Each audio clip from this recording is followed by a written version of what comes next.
ओडिशा अग्निशम एवं जरूरीकालीन सेवा बन्याजनित परिस्थितिर मुकाबला करुछि। बर्तमान एथिपाई आमर 115टी दल नियुक्त अछंती। तांको पाखरे आमे 78टी बोर्ड लगेइछु जो 4 आउटबोर्ड मोटर अछि। वर्तमान सुधा आमे 669 जन लोकन को सुरक्षित स्थान को आनिछु। 95टी गृहपालित पशु को बंचेइछु। 94टी स्थान रे वर्तमान चली जो पानी पशि जाइछि ताको बाहर करिवार बंदोबस्त करा जाउछि। वर्तमान जो स्थिति अच्छी रिलीफ बंटन आरंभ होइछि। प्रत्येक जो बोट अच्छी आमर विशेषकर आमर स्थिति बालेश्वर एवं जाजपुर आपण माने जानिथिबे टिके अधिका प्रभावित होइछि। जाजपुर जिले में आमको पाखापाखि 350 जन लोकन को उद्धार करने को पड़ी।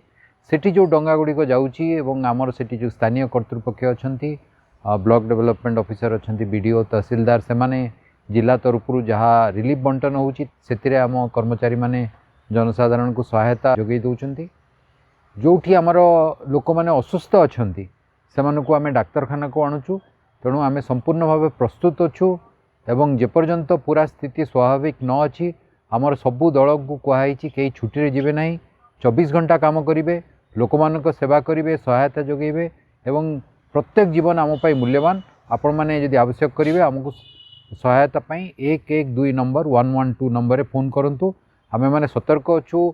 आमर 24 घंटा कंट्रोल रूम चली।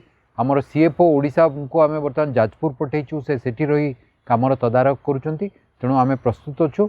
आमे आशा करुछु आमे एई समय रे समस्त मिलिमिशि काम करिबा एवं एई परिस्थितिर सम्मुखीन हबा।